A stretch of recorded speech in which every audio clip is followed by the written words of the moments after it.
Курапаты – дыялектная назва вясновых пралесак, такія белыя прыгожыя кветачкі. Акурат яны далі назву самому страшнаму і адначасна магнетычнаму месцу ў межах Менску, а можа і ўсёй Беларусі. Урочышча Курапаты, дзе супрацоўнікі НКВД ў 37-41 годах 20-го стагоддзя забілі дзесяткі тысячаў людзей. Што гэта за месца? Што пра яго варта і важна ведаць? Чаму гэтую гісторыю дагэтуль спрабуюць перакруціць і абылгаць? Мы канал «Загляне сонца». Давайте разбірацца, дзе праўда, а дзе хлусня.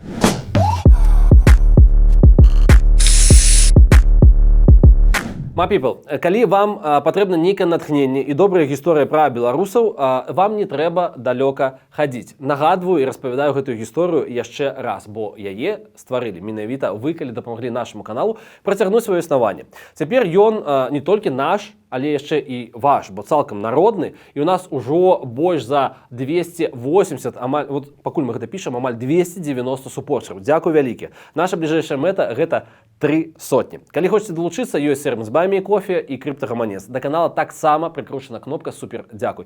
І супер дзякуй кажу я менавіта вам, бо вам не ўсё роўна. А гэта ў нашы часы вельмі і вельмі важна. Давайте далей глядзець гэты відос. У чэрвені 1988 году, яшчэ пры жывым Саўку, у газеце «Літаратура і мастацтва» быў надрукаваны артыкул Зянона Пазняка і Еўгена Шмыгалёва, які называўся «Курапаты. Дарога смерці». Старт быў такі. У пачатку 1970-х гадоў на паўночнай ускраіне Менска, злева ад Лагойскай шашы, не даязджаючы да кальцавой дарогі, існавала яшчэ вёска Зялёны Луг. Старажылы яе расказвалі нам, што за 2 кіламетры на поўнач ад вёскі, паміж кальцавой і заслаўскай дарогамі, у лесе ад 1937 па 1941 год кожны дзень і ноч расстрэльвалі людзей, якіх прывозілі сюды на машынах. Урочышча Курапаты, якое мела старую назву Брод, у 30-е гады стала спецаб'ектам НКВД. Спачатку тэрыторыя была не абгарожана, але хутка яе абнеслі высокім, вышэй за 3 метры, шчыльным драўляным плотам. Дошка на дошку, каб цяжка было зазірнуць і нешта ўбачыць. За плотам аховы і сабакі. Людзей вазілі туды па дарозе ад Лагойскага тракта на Заслаўе. Маршрут такі. З Амерыканкі ці Валадаркі па Савецкай вуліцы, гэта цяпер праспект Незалежнасці, каля Камароўскага рынка збочвалі на Лагойскі тракт і за горад у Курапаты. Машыны заязджалі ў браму, вароты з паўночнай часткі ляска зачыняліся і ніхто жывым адтуль больш не вяртаўся. Гэта і была тая самая дарога смерці. Расстрэлы пачаліся ў 37-м годзе. Вазілі, як правіла, тройчы ў дзень. Раніца, 14 гадзін дня і ўвечары, калі ўжо цёмна было. Пасля графік змяніўся і маглі вазіць усю ноч. Ахвяры былі са звязанымі рукамі. Расстрэльвалі каля ямаў. Тут жа закопвалі і прысыпалі пяском. Што важна, менавіта прысыпалі. Атрымоўваліся такія калектыўныя безымянныя могілкі. Яміны, дзе магло быць 20 чалавекаў, а магло быць і некалькі сотняў. Перасыпалі пяском, клалі новую партыю, засыпалі. Пасля чарговую партыю, то бок канвеер. І магілы атрымліваліся па некалькі ўзроўняў. Таму акурат у Курапацкім лесе засталіся такія западзіны, як варонкі пасля выбуху, бо целы парахнелі і зямля прасядала. Гэтыя яміны акурат і падказвалі пасля археолагам, дзе і што шукаць. Стрэлы ў Курапацкім лесе сціглі толькі ў 41-м годзе, калі саветы драпанулі на ўсход праз вайну. Вяскоўцы ў часе вайны разабралі той высокі плот на дровы. Лясок часткова спілавалі. Пасля на гэтым месцы нарос ужо новы лес, таму тамашнім соснам 40-45 гадоў. Публікацыя Пазняка і Шмыгалёва нарабіла неверагоднага шуму. Была створана ўрадавая камісія, якая займалася гэтай справай. У той камісіі, дарэчы, быў нават Васіль Быкаў. Падключылася пракуратура БССР, якая завяла крымінальную ажно справу. Былі праведзеныя раскопкі адпаведныя на замову той самай прокуратуры. І вось выснова. Расстрэлы ажыццяўляліся супрацоўнікамі камбінатуры НКВД БССР. Людзей забівала савецкая ўлада. Пазняк і яго каманда ў той час зрабілі, неймаверную працу па збору сведчанняў жывых людзей. Ён апытаў тых, хто жыў у суседніх са спецаб'ектам вёсках, на той час яшчэ дзетак. З'явіліся, просто жудасныя апісанні. Людцы мае, дарагія мае, за што нас? За што, людзі добрыя? За што нас? Детачкі, прощайце. І тут пух-пух-пух-пух, вот як гарох на сквараде. Падаюць. Іншы раз па некалькі машын заязджала. Вазілі без перастанку, расказвае Дар'я Ігнатаўна Тоўсцік з Цны. Яна 1911 года народжання. А дарога ў лесе выкатана як асфальт. Як пачнуць страляць, дык чуваць было енкі, плач, праклёны. Уся вёска была ў страху. 5 гадоў па начах не маглі спаць ад стрэлаў. Гэта старажыл Цны Бацян Роман Миколаевич. Ён 1913 года народжання. Старэйшыя хлопцы, якія смялейшыя, дык нават лазілі за плот, кажа Миколай Петрович. Рабілі дзіркі ў агароджы і шмат што бачылі. Карпович распавядаў, што людзей забівалі партыямі, ставілі ў рад, затыкалі кожнаму рот коркам і завязвалі анучай, каб той чалавек не выплюнуў кляп. Забойцы былі ў форме нкус. Яны стралялі з вінтовак з боку галавы крайняга, каб прашыць кулей 2 чалавек. Як стрэляць, кажа Миколай Васильевич, дык адразу двое ў яму і падаюць. Патрону шкадавалі. Людзей не шкадавалі, а патрону вось шкадавалі. Ці вось сведчанні Вольгі Тимофеевны Бароўскай з той самай Цны. Яна 1927 года народжання. У яе пыталіся вельмі падрабязна, як, хто быў апрануты, у каго галіфэ, якія фуражкі, ці былі ў іх там кабуры. Сярод іншага жанчына распавяла наступнае. І гляжу, як яны іх да ямы падвялі, і з наганаў у патыліцу шпок, шпок, шпок. І людзі ў ямы падаюць, падаюць. Я ж на вочы заплюшчыла, такі жах мяне апанаваў. Я ж ніколі не думала, што людзей могуць забіваць. Як вечарам страляюць, то на раніцы зямля дыхае. Бацька не раз бачыў, як зямля варушылася, настаяшча дыхала. Ён надта гэта ўсё браў да сэрца і перажываў. Казаў: «Боже, што творыцца? Зямля дыша». Ну і вось яшчэ цытата. Як выглядала тая мясціна, калі разабралі агароджу? То бок пасля 41-го году. Пытаемся у спадарні Шаханавай. Усё ўскапанае, пясок і высокая трава. І надта шмат чырвоных грыбоў, гэткіх пунцовых, на тоненькіх ножках, нібы крывёй налітых. От казалі, кроў людская прарасла. Калі ўжо пачалі размаўляць, дык такія грыбы называюцца часночнікі. Растуць на глыбока ўскапаным пяску, ну і сапраўды пахнуць часныком. Важны ракурс усёй гэтай гісторыі менавіта археалагічны. Раскопкі тут праводзіліся ў розны час, і вось галоўная выснова адпаведных спецыялістаў. У Курапацкім лесе пад 600 ямінаў, патэнцыйных масавых магілаў. У кожнай розная колькасць забітых. 10, 35, а недзе 737. Большасць надалей не адкапаная і недаследаваная. То бок важна, комплексна ніхто курапаты не раскрыў, каб была поўная карціна. Таму і агульная колькасць ахвяраў невядомая. 20, 25, 30 тысячаў, ці можа яшчэ больш. Другое, людзей забівалі стрэламі ў скроню ці патыліцу. У асноўным з савецкага рэвальвера сістэмы Наган. Але таксама гэта гільзы ад вінтовак Мосіна, пісталета Браўнінг і гэтак далей. Частка гільзаў западалі ў яміны, але ў часе працы спецаб'екта уся дневная, то бок не надземная, плошча была проста імі засыпаная, як ягадамі.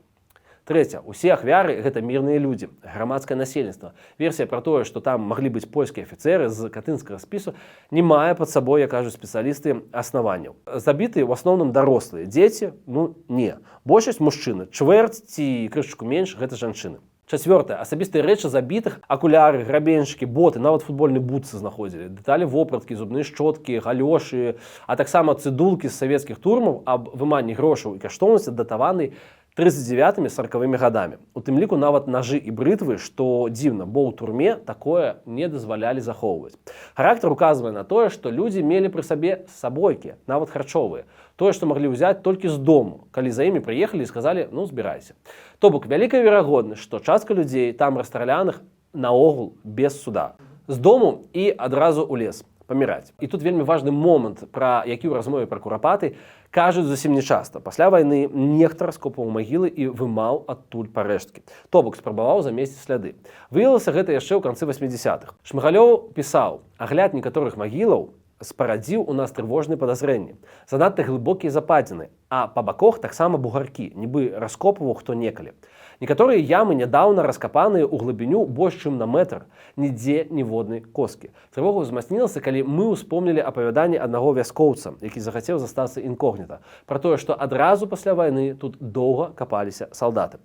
А бывала так, археолагі капаюць зверху, нічога няма, рыхлы песок. Нібыта ўсё ўжо вынята, але калі паглыбляцца далей, там парэшткі. Бо яма мела некалькі ярусаў. І вось тыя, хто рабіў таемную эксгумацыю, зняў толькі верхні слой, а далей не пайшоў. Вось і разгадка. Пры эксгумацыі салдаты выбралі косць да глыбіні 2 метраў і вырашылі, пэўна, што яме ўжо канец. Ці проста схалтурылі, калі начальства побач не было. Сапраўдная глыбіня магільнай ямы 2 коска 8 метраў, а памер прыблізна 3 на 3 метры. То бок нехта пасля вайны даў загад зачысціць гэтае месца, каб не было следу. Прычым зроблена ўсё гэта было, як бачым, даволі неахайна, як салдаты і робяць па загаду. Але куды вывезлі тыя парэшткі? Што з імі зрабілі? Спалілі, прыкапалі ў іншым месцы. Гэта, на жаль, да гэтага часу невядома. Тут наогул шмат загадак. Роўна як і той момант, навошта позняй савецкай пракуратуры ў 1989 годзе, якая, здаецца, пацвердзіла, што гэта злачынства НКУС, а навошта ёй знішчваць рэчавыя доказы пасля вывучэння? Вот на халеру. Тая ж пракуратура, дарэчы, заявіла, што нікога з жывых, хто адказваў за тыя зладзействы, у жывых ужо няма. І справу закрылі. Канешне, цікава даведацца, хто ж забіваў тых людзей. Архівы КДБ ў Беларусі дагэтуль зачыненыя, дакладней адчыненыя, але толькі для сваіх. Таму мы не можам убачыць усю карціну. Ані спісу тых, каго расстралялі, ані тых, хто страляў. Украіна і Латвія, напрыклад, адкрылі гэтую жудасную спадчыну, таму даследчыкі маюць алгарытмы, як выявіць тое, што было схавана ці прыхавана нават паўстагоддзя таму, ну ці нават больш уже атрымліваецца. Як вылічыць забойцаў? Па камандзіроўках, працоўных днях, адпачынках, па нормах паліва, якое выдавалася на машыны, па выдачы боепрыпасаў для выканання смяротных прысудаў, урэшце па прэміях для супрацоўнікаў, якія рабілі гэтую, так бы мовіць, працу. Іх заўжды поощрялі. Праца з дакументамі дасць нам і прозвішчы, і пасады, і ўсё. Але, на жаль, не цяпер. Зараз мы маем толькі некалькі прозвішчаў забойцаў. Напэўна, самым вядомым з выканаўцаў з'яўляецца Сцяпан Коба. Ён нарадзіўся ў 1908 годзе і помер 9 мая 1953. Напрыканцы 30-х чалавек служыў начальнікам унутранай турмы НКУС у Менску. Ну, у амерыканцы. Падчас вайны быў камендантам асобнага аддзела НКУС на заходнім фронце. Мяркуючы па ўзнагародных дакументаў ад 1942 года, ён асабіста выконваў загады аб расстрэлах здраднікаў. Памёр у 45-гадовым узросце ў сваім кабінеце 9 мая 1953 года. Пахаваны на вайсковых могілках у Менску. Пракуратура ў 1989 годзе пісала, што забойцаў ужо няма ў жывых. Але там былі доўга жыхары. Вось, напрыклад, Уладзімір Нікіцін, 1898 года народжання. Распад СССР ён сустрэў у сваёй кватэры ў Маскве. Было яму на той момант 93 гады. У 37 годзе ён малодшы лейтенант Дзяржбяспекі БССР. Кіраваў камендатурай НКУС БССР яшчэ да Кобы. Вайну скончыў падпалкоўнікам, начальнікам турэмнага аддзела ўправлення НКУС. Праўда, ўжо Стаўрапольскага краю, а не ў Менску. Дата смерці невядомая, але гэта ўжо глыбокі, упэўнены такі 90-е гады. Калектыўны партрэт гэтых людзей дапаўняе такі момант. Сцяпан Коба расказваў пасля вайны намесніку міністра ўнутраных спраў БССР Івану Стэльмаху, што пасля расстрэлу выканаўцаў выдавалі спірт, які яны выпівалі ў сталовай камендатуры. Пра тое, што расстрэльшчыкі жудасна бухалі, ну гэта как бы не секрэт. Бо так было паўсюдна, такая практыка. У тым ліку сярод забойстваў палякаў у Катыні. Бухалі, шалелі, а пасля часам сканчвалі жыццё самазабойствамі ў сваіх кватэрах-сталінках, бо мелі ўласную зброю пры сабе. Адзін з яскравых прыкладаў гэта Іван Ермакоў. Чалавек быў народжаны ў 1888 годзе, а памёр у 1940. Намеснік начальніка камендатуры НКУС. З 1937 года малодшы лейтенант Дзяржбяспекі БССР.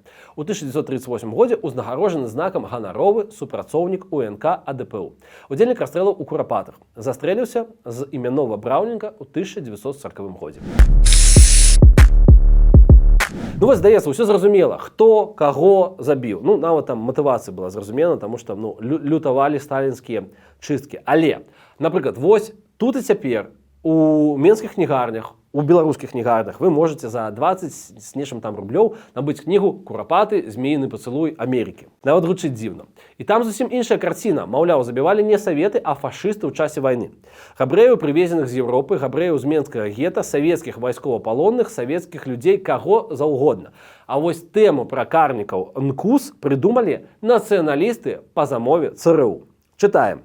Там цэлае расследаванне, дэтэктыўны раман. Карацей, усе агенты ЦРУ – Ельцын, Гарбачоў, Шушкевіч, не кажучы ўжо пра такіх дробных выканаўцаў, як Зянон Пазняк. Тыя развалілі саюз, а гэты, Пазняк, адкрыў Курапаты. Дарэчы, паводле аўтара, бацька Пазняка паляк, а мама чамусьці габрэйка, якая ратавала за заходняй Украіны ад бандэраўцаў. Усе сведкі, старажылы, каго знайшоў Пазняк, старая нямецкая агентура з часоў вайны. Або людзі, пакрыўджаныя на савецкую ўладу, якіх Пазняк апрацаваў, як гіпнатызёр, напэўна. Замоўцы гэта ЦРУ, з імі разам нямецкія спецслужбы, але чамусьці праз братоў Луцкевічаў і ФРГ. Не запытвайце, я сам уже нічога не разумею. Сцэнар гісторыі курапатаў даручылі напісаць Васілю Быкаву. Напэўна, таму што ён тупо умеў пісаць. У якасці падзякі расійскія алігархі з каманды Ельцына, зразумела, назвалі імём Быкава фрэгат Чарнаморскага флота. Слухайте, фрегат, патрульны карабель ВМФ РФ Васілій Быкаў сапраўды існуе, толькі названы ён у гонар контр-адмірала і героя Савецкага Саюза, ну, таксама Васіля Быкава, але зусім іншага чалавека. У кнізе ёсць прыблізна ўсё: кровь, гавно, песок і сахар. У аўтара атрымалася прыплесці да курапатаў нават Франака Вячорку і Святлану Ціхановскую, зразумела, агентаў ЗША і Літвы. А Валер Кавалеўскі там цэлы палкоўнік ЦРУ. Наша павага. Карацей, вельмі высокі ўзровень. Аўтар гэтага ўсяго Емельян Николаевич Лепешка, падпалкоўнік КДБ СССР. Згодна анатацыі з кнігі, разаблачал агентов ЦРУ, ЗША, а таксама Великабрытаніі і Францыі. Ужо даўно ў адстаўцы, але нават пасля 91-го года быў сябрам ЦК Кампартыі Беларусі. Упэўнены камуніст. Яшчэ перакананы камуніст, да. Яшчэ раней былі гнеўныя лісты партыйных і ваенных ветэранаў у вайсковую пракуратуру, кляўзы грамадскай камісіі ў 90-е гады, каб адстаяць іхную праўду пра курапаты. Гэтага рэальна да халеры. Мэта зразумелая: давесці, што курапаты месца масавага забойства фашыстамі вязняў менскага гета, дэпартаваных з Германіі і Аўстрыі габрэяў, ну і савецкіх военнапалонных. Ну, а можа і праўда, так і было, як пішуць гэтыя людзі. Добра, але якія аргументы з таго боку? Давайте па парадачку. Першае. Кулі і гільзы. Апроч куляў да нагана, ТТ ці вінтоўкі Мосіна, у курапатах знаходзяцца таксама гільзы ад Браўнінга, Маузера і нават экзатычных Лі Энфілд, Лебель ці японскай нават Арысака. Ну, значыць, не саветы стралялі, а немцы. Падобную мульку з гільзамі ў прыклад прыводзяць і рэвізіяністы ў адносінах Катыні. Маўляў, і там немцы, а не НКУС стралялі. Але выкарыстанне вальтараў і браўнінгаў было нармалёвай практыкай НКУС. Браўнінгамі нават узнагароджвалі супрацоўнікаў. Часта гэта была іменная зброя. Акурат з такога браўнінга застрэліўся ў 40-м годзе Іван Ермакоў, намеснік начальніка камендатуры НКУС, адзін з выканаўцаў расстрэлаў у курапатах. Браўнігі былі настолькі пашыраны, што ў СССР патрон пад іх, это 6,35 мм, выпускаў завод нумар 3 імя Валадарскага в Ульяновску. Плюс саветы перманентна карысталіся зброяй з царскіх складоў часоў грамадзянскай вайны ды захопленай у Польшы ў 39 годзе. 2. Пры забітых знаходзяць рэчы, зробленыя на захадзе, напрыклад, кубачкі з надпісам «Made in Poland». Ну, значыць, гэта дакладна габрэі, прывезеныя з Польшчы, Аўстрыі і Чэхаславакіі. Але зноў але.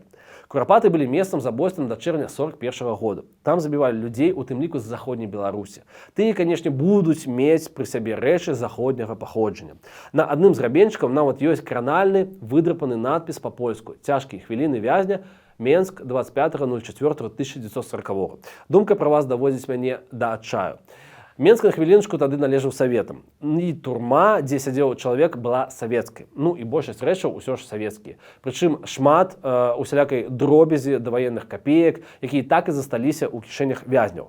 На не чэшскія кроны і нямецкія пфенінгі, а савецкія капейкі. 3. Імёны загінулых. Сярод іх Крамер Мойша Іосіфавіч і Шулькіс Мардыхай. Мы надалей не ведаем прозвішчаў людзей, якіх забівалі ў курапатах. Таму гэтыя два ці не адзіныя з вядомых. Ну і яны ж габрэі, але чаму мы ведаем іх? Бо акурат на іх знойдзеныя ў пахаваннях цудам ацалелыя папяровыя даведкі, выдадзеныя ў гарадзенскай турме ў 1940 годзе, запоўненыя алоўкам, што важна. А аловак, кажуць, больш стойкі за атрамант, таму ўсё і ператрываў. Хто гэта такія? Габрэі з заходняй Беларусі, арыштаваныя саветамі пасля верасня 39-го. Магчыма, камерсанты, а значыць спекулянты і класавыя ворагі. 4. Жанчыны. Прыкладна чвэрць парэшткаў жаночыя, а у СССР, маўляў, да вайны жанчынаў не асуджалі да вышэйшай меры пакарання. Значыць, гэта габрэйкі, якіх забілі немцы. Хлусня. Асуджалі. У 1937 годзе ў Мінск 2 разы на месяц выязджала выязная калегія Вярхоўнага суда. Узначальваў яе такія брыг ваен-юрыст Комадаў. Калі ў спісах на ўбой былі важныя персоны, іх адпраўлялі ў Маскву. Спісы шлі наверх, там іх зацвярджалі. Сталін пісаў на кожным спісе рэзалюцыі: к расстрелу блядзей, але проста за. І па гэтых спісах каля 20% сапраўды жанчыны. На жаль, плюс-мінус столькі, як і ў курапатах ёсць. Усе расследаванні і генпракуратуры 89 і вайсковай пракуратуры ў перыяд 1997-98 гадоў далі адзін вынік. Усё зрабілі хлопцы з НКУС. Усе сведкі кажуць пра тое, што ў вайну там не стралялі, толькі да вайны. Таму, уласна, пасля бегства Савета ў 41-м той плот і пачалі разбіраць. Вось цытата з артыкулу Пазняка і Шмыгалёва, з якой мы пачыналі. Немцы там не расстрэльвалі, пытаемся ў Валентины Михайловны. Не, немцаў там не было, не расстрэльвалі. Гэтае пытанне мы задавалі кожнаму апытанаму. Адказвалі ўсе аднолькава. Немцы гэтай мясцінай не цікавіліся. Ніводзін запад у Яд Вашем, гэта цэнтр вывучэння Халакосту, ці ў Бундесархіў у Германіі не даў вынікаў. Хоць побач па ўсёй тэрыторыі Беларусі вызначаны сотні іншых месцаў нямецкіх злачынстваў. Ну і так далей да дробязяў. Партыя трупаў на одну яму, напрыклад, двух'ярусная яма, это 13 і 20 чалавекаў на кожным ярусе. Акурат атрымліваецца 2 аўтапрывоза для чорнага ворана, НКУС, газ АА, які змяшчаў тыя самыя 15-20 чалавекаў. То бок пакавалі людзей туды па максімуму на мяжы перагруза. Канешне, дагэтуль застаюцца пытанні. Напрыклад, знойдзеная квітанцыя з турмы аб выманні грошай і каштоўнасці датаваныя 39-м ці 40-м годам. А справы на гэтага чалавека няма. Вось што гэта такое? Расстралялі без справы? Наогул без ніякага суда. З вялікай верагоднасцю акурат так і адбылося. Даследчыкі пішуць, што ў канцы 30-х гадоў існавала практыка начных арэстаў. І з дому чалавека везлі адразу на расстрэл. Таму ў ахвярах былі брытвы, вострыя прадметы, грошы і нават дробная ювелірка. Чалавеку дома запакавалі клуначкі, далі паесці ў дарогу. Сярод знаходак ёсць і буцікі, і курыцы. Ну, то бок, у людзей была надзея, што там разбяруцца, і іх чалавек хутка вернецца дадому. А ён не вяртаўся. Таму усю гэту альтэрнатыўную гісторыю з фашыстамі, ЦРУ і рэптилоідамі можна было б успрымаць з гумарам, каб справа не тычылася забойстваў дзесяткаў тысячаў бязвінных людзей. Нашых суайчыннікаў. Гісторыя абароны курапатаў супер балючая. Бойкі з міліцыі, супрацьстаянне ў 2001-2002 годах, калі праз курапаты будавалі МКАД. Адзін з удзельнікаў той абароны, Васіль Парфянкоў, у 2022 годзе загінуў як беларускі добраахвотнік ва ўкраіне пад Лісічанскам. Перманентныя напады вандалаў, якіх ні разу чамусьці не знайшла доблесная беларуская міліцыя. Крыжы ламалі, псавалі, помнікі аблівалі фарбай. У 2017 годзе былі бойкі з будаўнікамі, якія лезлі ў ахоўную зону курапатаў. Дашкевіч і Севярынец, якія тады стаялі за гэтую памяць, зараз знаходзяцца за кратамі. А некаторых удзельнікаў той абароны ўжо няма сярод жывых. Што мы маем? Курапаты менавіта народны мемарыял. Яго не прыдумалі для беларусаў недзе там у кабінетах Масквы ці Вашынгтона. Не зрабілі па падраду з будаўнічай арганізацыі, не збудавалі на нейкі там грант. Крыжы ставілі самі людзі. І самі іх адстойвалі. Гэта народная памяць. Памяць пра месца, дзе дыхае зямля і прарастае чалавечая кроў. Ёсць такая метафора. Раскапаныя курганы баляць зямлі. Курапаты – гэта боль усёй Беларусі. Гэты боль суцішыцца, калі ў нашай краіне будзе адноўленая хоць нейкая законнасць. Хаця не хоць нейкая, а законнасць на ўсіх узроўнях. І сімвалам гэтай законнасці можа стаць кропка ў справе курапатаў. Калі будуць праведзены нармалёвыя даследаванні, і ўжо ніхто не зможа сказаць, ну какая разница, хто і каго там расстреливал. У іншым выпадку кейс курапатаў заўжды дае злу шанец. Шанец на тое, што так можна забіваць і спакойна паміраць на 93-м годзе жыцця ў сваёй кватэры. А так нельга. Нагадваю, мы канал «Загляне сонцам». Дзякуй, што глядзіце. Дзякуй, што падтрымліваеце нас фінансава. Праз гэта праект працягвае сваё існаванне. Не забывайце, калі ласка, што пакуль курапаты наш найбольшы нацыянальны незакрыты гештальт. Ну і давайце беларусець разам.